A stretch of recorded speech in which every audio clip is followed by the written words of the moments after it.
किस प्रकार के प्रश्न परीक्षा में पूछे जाते हैं अपठित गद्यांश के अंतर्गत। अभ्यास प्रश्न 1 देखते हैं। निम्नलिखित गद्यांश को ध्यान पूर्वक पढ़कर दिए गए प्रश्नों के उत्तर लिखिए। इस प्रकार का प्रश्न परीक्षा में पूछा जाता है। अब गद्यांश है, घर वालों से शिष्ट व्यवहार करना उतना ही जरूरी है जितना कि बाहर वालों से। घर में दूसरों का ख्याल रखने और अच्छा व्यवहार करने से नजदीकी और अपनापन बढ़ता है। विनम्रता का मतलब है अच्छी तहजीब का पालन। खुद को संतुष्टि देने के साथ ही विनम्रता और शिष्ट व्यवहार के और भी कई फायदे हैं, किंतु फिर भी लोग विनम्रता का पालन नहीं करते। कठोर और असभ्य लोग थोड़े समय के लिए सफल हो सकते हैं, मगर ज्यादातर लोग ऐसे व्यवहार वालों से दूर रहना चाहते हैं और आखिरकार ऐसे लोग नापसंद किए जाते हैं। बच्चों को बचपन से ही विनम्र व्यवहार की शिक्षा दी जानी चाहिए ताकि बड़े होकर वे सभ्य, समझदार और दूसरों का ख्याल रखने वाला बन सकें।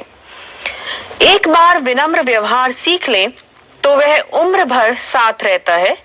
यह दूसरों का ख्याल रखने और संवेदनशील होने के नजरिए को दर्शाता है।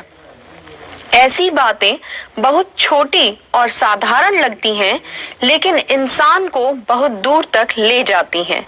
उदाहरण के लिए कृपया, शुक्रिया, धन्यवाद, मुझे क्षमा कीजिए जैसे चंद शब्द जादू का असर दिखाते हैं। अब प्रश्न है, शिष्ट और अच्छा व्यवहार क्यों आवश्यक है? उत्तर होगा, शिष्ट और अच्छे व्यवहार से नजदीकी व अपनापन बढ़ता है। शिष्ट व्यवहार घर और बाहर दोनों स्थानों पर करना चाहिए। इससे इंसान के व्यक्तित्व की प्रशंसा होती है।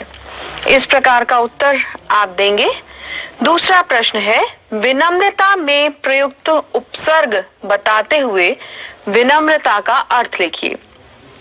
कि विनम्रता शब्द में उपसर्ग कौन सा प्रयुक्त हुआ है?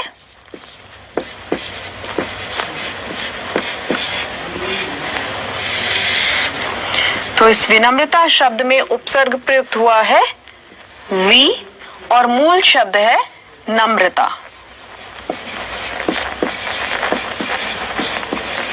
और वी इसका उपसर्ग है।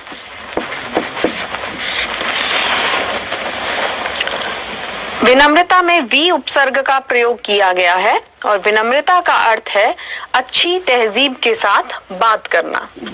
तीसरा प्रश्न है, कठोर और असभ्य लोगों का जीवन पूर्ण रूप से सफल क्यों नहीं होता? उत्तर होगा, कठोर और असभ्य लोग थोड़े समय के लिए भले ही सफल हो जाएं, किंतु ऐसे लोगों से लोग दूर रहना पसंद करते हैं। लोग उन्हें नापसंद करते हैं।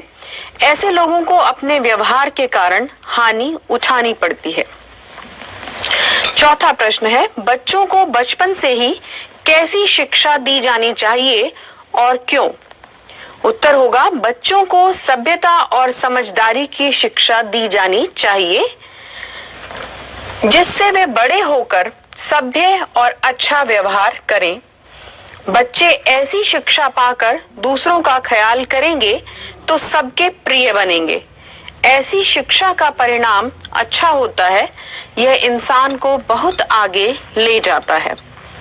अगला प्रश्न है, किन शब्दों में जादू का असर होता है और क्यों?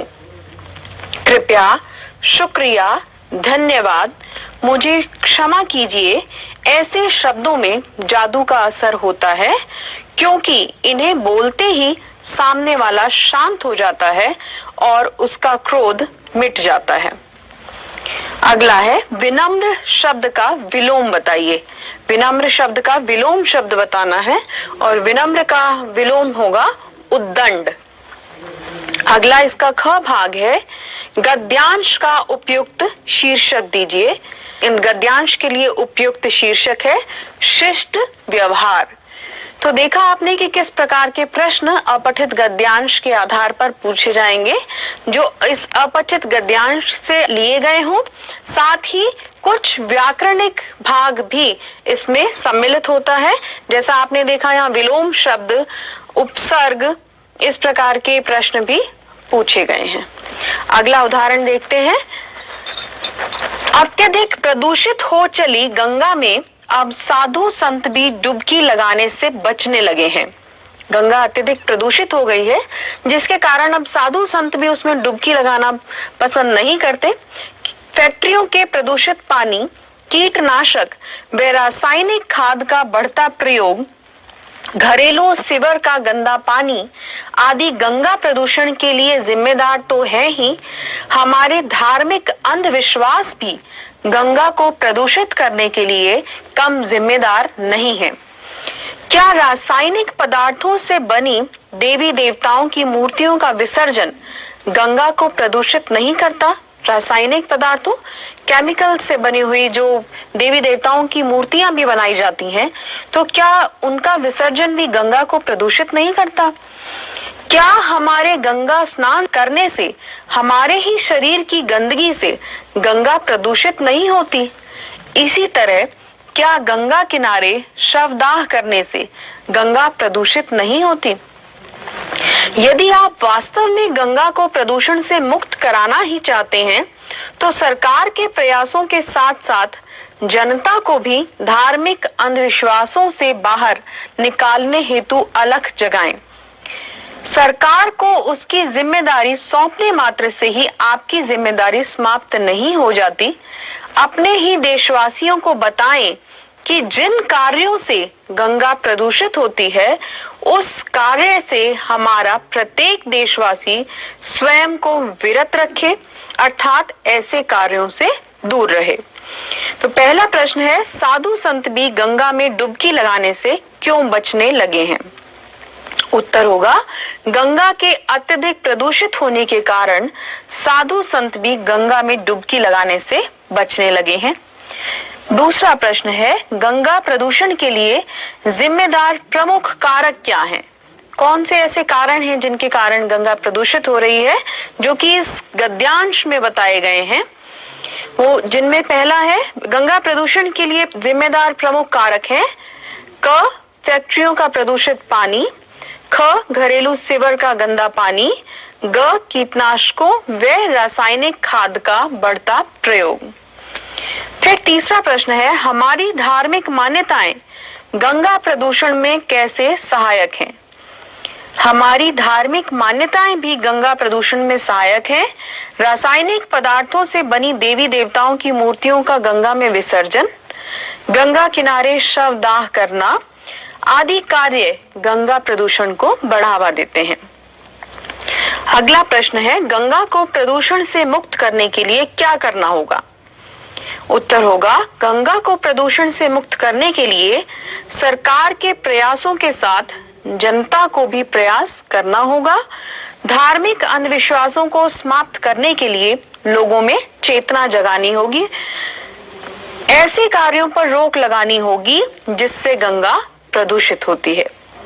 और इस प्रकार अगला प्रश्न है, अलख जगाना मुहावरे का वाक्य प्रयोग कीजिए। अलख जगाना अर्थात चेतना जगाना, उनमें जागरूकता जगाना।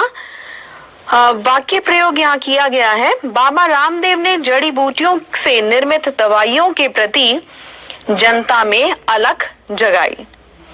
और अगला प्रश्न है, रासायनिक से मूल शब्द और प्रत्यय अलग कीजिए।